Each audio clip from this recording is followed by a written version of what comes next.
Hello everyone. आज की video के पहले हिस्से में हम 4 प्रपोजिशनल फ्रेजेस का मीनिंग और इस्तेमाल जानने की कोशिश करेंगे। तो वो 4 प्रपोजिशनल फ्रेजेस बहुत ही इम्पोर्टेंट हैं क्योंकि ये अक्सर स्टूडेंट्स ऑफ इंग्लिश लैंग्वेज को कंफ्यूज कर देती हैं, क्योंकि इनका अगर मीनिंग हमें क्लियर ना हो तो हम इनका इस्तेमाल करते वक्त कंफ्यूज ही रहते हैं। तो वो 4 प्रपोजिशनल फ्रेजेस को हम 2 पेयर्स के अंदर तकसीम कर लेते हैं ताकि आपको समझने में आसानी हो। तो जो पहला पेयर है वो है ऑन द वे और इन द वे। तो याद रखें, ऑन द वे और इन द वे के मतलब में एक ख़ास फ़र्क है।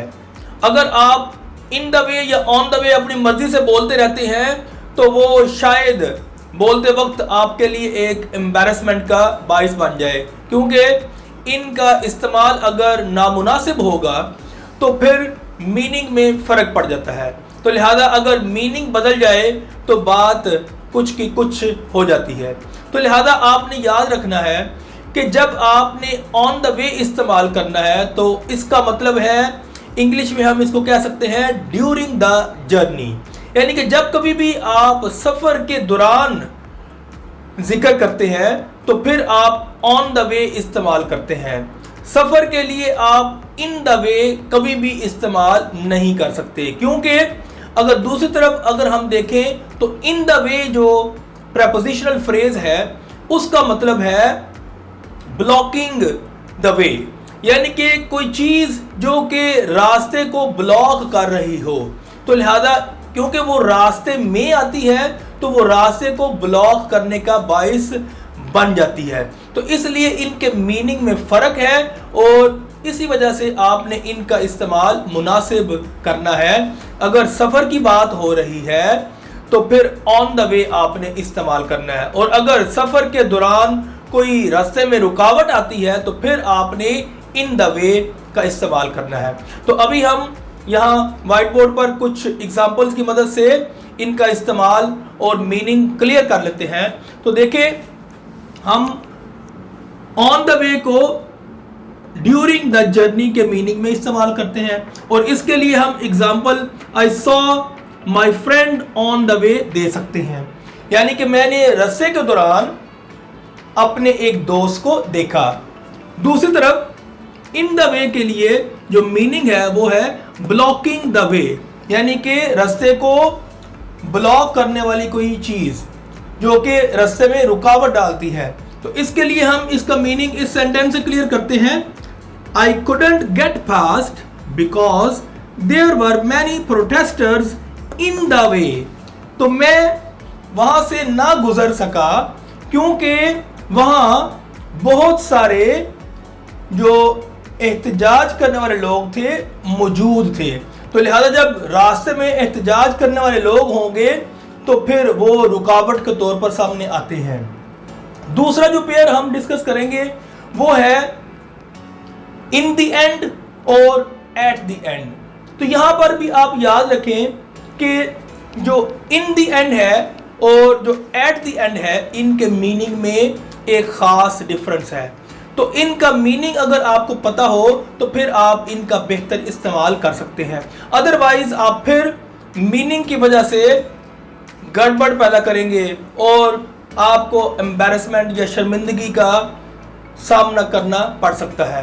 तो लिहाजा इन द एंड का मतलब है किसी चीज़ के इख्तितामी हिस्से में, और एट द एंड का मतलब है जब कोई इवेंट, जब कोई एक्शन मुकम्मल हो जाए तो उसके बाद जो कुछ होता है उसको हम एट द एंड यानी कि कह सकते हैं कि वो कुछ चीज़ के ख़त्म होने के बाद कोई एक्शन शुरू हुआ।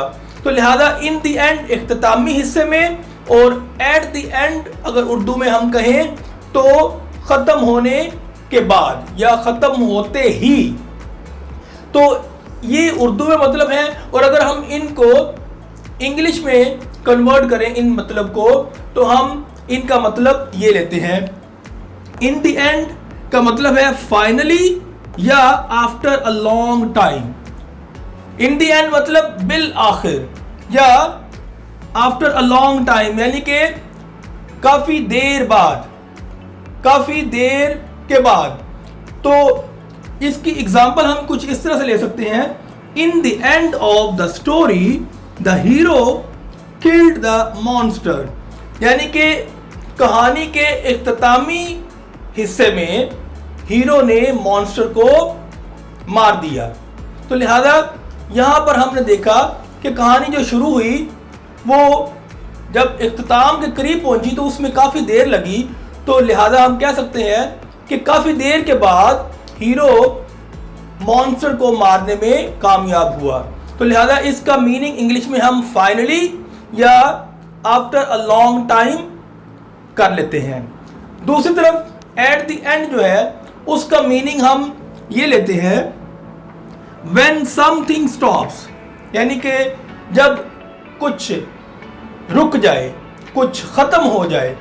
तो इसका मीनिंग हम एक सेंटेंस से क्लियर करते हैं, everyone left quickly at the end of the meeting, यानी कि जो मीटिंग थी जैसे ही खत्म हुई तो हर कोई तेजी से वहां से चला गया।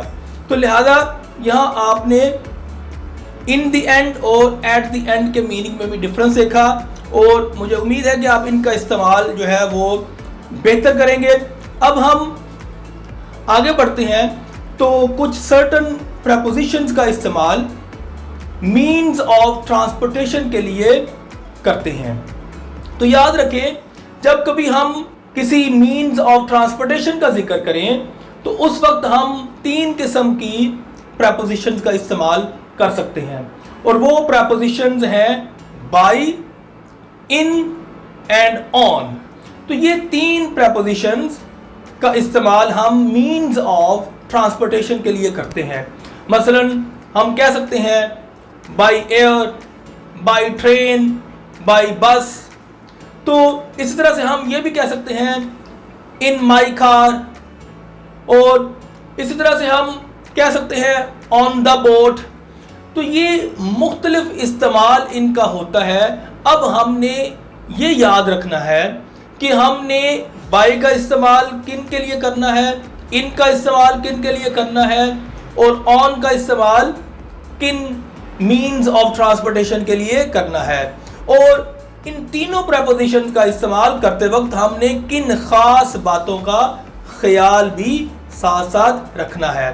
तो लिहाजा याद रखें कि जब कभी हम बाय का इस्तेमाल करेंगे किसी मीन्स ऑफ ट्रांसपोर्टेशन के लिए तो एक तो बात ये याद रखें कि हम बाय और जो आगे मीन्स ऑफ ट्रांसपोर्टेशन है वो किसी नाउन की शक्ल में हो सकती है, तो उनके दरमियान में हम कोई भी किसी किस्म का डिटर्मिनर या आर्टिकल इस्तेमाल हम नहीं करते हैं। तो लिहाजा हम विदाउट यूजिंग एनी डिटर्मिनर और एन आर्टिकल हम बाय का इस्तेमाल किसी मीन्स ऑफ ट्रांसपोर्टेशन के साथ करते हैं। मसलन मैं आपके सामने एग्जांपल्स रखता हूं कि वो कौन कौन से मीन्स ऑफ ट्रांसपोर्टेशन है जिनसे पहले हम बाय का इस्तेमाल कर सकते हैं। तो यहां देखिए, by is used without a और एन और इवन द, यानी कि किसी भी किस्म का कोई आर्टिकल या कोई डिटर्मिनर हम बाय के साथ नहीं इस्तेमाल करते। तो लिहाजा हम कह सकते हैं बाय एयर। ये एयर एक मीन्स ऑफ ट्रांसपोर्टेशन है कि इसके जरिए हम सफर करते हैं। तो लिहाजा बाय एयर कहेंगे हम, बाय दी एयर नहीं कहेंगे, बाय एन एयर नहीं कहेंगे। तो इस तरह से आपने इनका ख्याल रखना है कि आपने बाय और जो मीन्स ऑफ ट्रांसपोर्टेशन है उनके दरमियान में किसी किस्म का कोई भी डिटर्मिनर इस्तेमाल नहीं करना। आगे हम इसी तरह से कह सकते हैं बाय बाइसिकल। हम ये नहीं कहेंगे बाय अ बाइसिकल, तो हम बाय बाइसिकल ही बोलेंगे। इसी तरह हम बाय मोटर बाइक कहेंगे, बाय बोट कहेंगे, by bus, by car, by coach, by ferry, by helicopter, by hovercraft, by plane, by rail, by sea, by ship, by taxi, by train, and by tube. तो ये वो different means of transportation है जिनसे पहले हम by का इस्तेमाल करते हैं। और बाई और ये जितने भी मैंने आपके सामने मीन्स ऑफ ट्रांसपोर्टेशन रखे, इनके दरमियान में हमने किसी भी किस्म का कोई डिटर्मिनर, कोई आर्टिकल इस्तेमाल नहीं किया। आगे बढ़ते हैं तो अब हम इनका इस्तेमाल देखते हैं।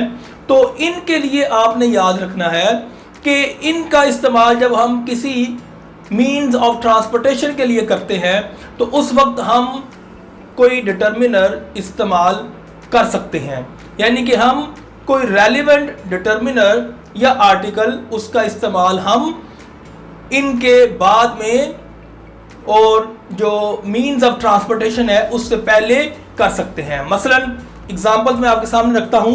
हम इस तरह से कहेंगे in the car, in my car, in your car. यहां पर ये द, माई और योर ये डिटर्मिनर्स हैं। आगे हम इसी तरह से कह सकते हैं इन अ हेलीकॉप्टर। यहां पर ए जो है ये एक आर्टिकल है जो कि इस मीन्स ऑफ ट्रांसपोर्टेशन से पहले इस्तेमाल हो रहा है। और इसी तरह से हम कह सकते हैं इन अ टैक्सी। तो लिहाजा यहां पर आपने नोट किया कि इन के बाद हम एक डिटर्मिनर का इस्तेमाल कर रहे हैं।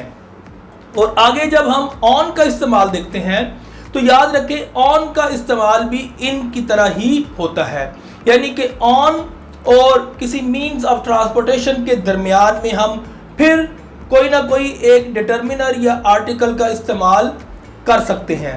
तो हम इस तरह से अब इनकी एग्जांपल जो है वो देख लेते हैं। तो हम ये कहेंगे ऑन माई बाइसिकल, ये माई जो है यहाँ पर डिटर्मिनर है। ऑन माई मोटर बाइक, यहाँ पर फिर माई जो है वो डिटर्मिनर के तौर पर इस्तेमाल हुआ। ऑन द बोट, यहाँ पर द जो है ये डिटर्मिनर बन गया जो कि असल में एक आर्टिकल है। On the bus, on the ferry, on the hovercraft, on the plane, on the ship, last but not the least on the train. तो लिहाजा हमने यहाँ पर ये ऑन का इस्तेमाल देखा। यहाँ पर एक एक्सेप्शन मिलती है कि जब कभी आपने पैदल जाने का जिक्र करना हो तो फिर आप ऑन फुट के जो फ्रेज है वो इस्तेमाल करते हैं। तो आप कहेंगे I came all the way on foot. तो यहाँ पर आपने ऑन फुट का इस्तेमाल किया, आप बाई फुट नहीं बोल सकते। अगर आप बाई फुट कहते हैं तो फिर आप इसका गलत इस्तेमाल करते हैं। तो लिहाजा आपने यहाँ पर ये एक्सेप्शन याद रखनी है कि ऑन फुट जो है जब आप इस्तेमाल करेंगे तो फिर ऑन और फुट के दरमियान में भी कोई डिटर्मिनर इस्तेमाल नहीं होता। तो आप सिंपली ये कहेंगे ऑन फुट जब आप पैदल चलते हुए कोई सफ़र करते हैं। जैसे कि मैंने आपको पहले example the, I came all the way on foot. तो ये वो कुछ चीदा इम्पोर्टेंट रूल्स हैं जो कि आपने प्रेपोजिशंस का इस्तेमाल करते वक्त कुछ सर्टन नाउन्स के साथ याद रखने हैं।